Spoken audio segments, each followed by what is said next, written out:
Habang nag-iisip tayo ng iulam ngayon mga kabalbas, isala muna natin itong ating sinaing para habang tumitingin tayo dito sa labas-labas kung anong pwede natin ulamin.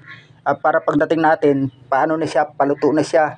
Kasi hindi naman yung masusunog kasi nilagyan natin ng sapin yung ilalim para kung sakaling kumulo siya, mainin siya, hindi siya magiging tutong o masusunog. Tingnan natin dito kung ano yung pwede natin kunin kasi nung isang araw, meron ako ditong napansin na na tawag dito yung mga kuhol. Kasi tingnan nyo, pwede tayong lumabas ngayon kasi nga hindi maambon. Kasi inaalala ko lang din yung aking paa. Baka kasi bumalik na naman ng dahil pagaling-galing na rin kahit papaano. At siyempre, kailangan natin mag-ingat sa sarili natin. Kung di ba nakikita nyo, masakit pa rin sa yapak sa pilapil. Pero okay lang yan, basta wag lang tayo lalayo. Importante, makakadiskarte tayo ng uulamin natin. O, di ba nakita niyo yan? Natuyuan na yung yung tabing dito ng bukid.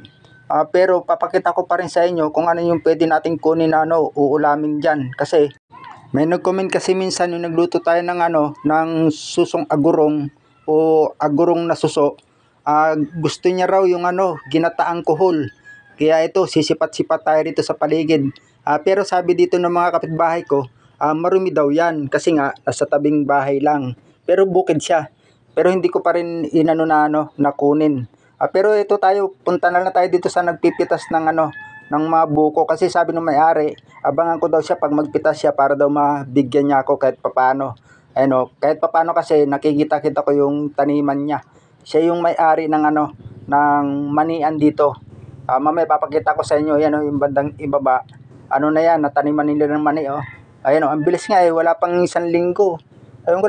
Oo Dito sa buong mundo. Ang maraming buko. Kung gusto nyo mang buko, pumunta lang kayo dito kay Galileo. Okay, so. May kasama. Mga kabalbas. May kasama pala sa taas. Halika din eh. Sige, atre ba? Sawa-sawa kayo sa buko. Nain mo na. Lisa pa. Saan? Ayun, punta raw tayo dun mga kabalbas. Sabi ni Uncle Galio, yung may-ari ng sakahan dyan sa aking tabing lote lang. Siya yung may-ari ng manian, saka yung mga nyugan dyan. Yun nga pala, nabigyan tayo ng isang buko. At syempre, dahil hindi tayo nakakuha ng gagataan nating kuhol, kasi nga, inaalala ko talaga itong aking saka. Alam niyo na ba kung anong saka? Yung tiil. So weird, masakit pa siya talaga iapak at bawal daw iapak to muna sa sa malalamig. Naalala ko nga pala, lulusong tayo ng putikan dahil nandun yung mga kuhol. Kaya ito, magtiyaga na lang muna tayo rito sa paborito kong buko.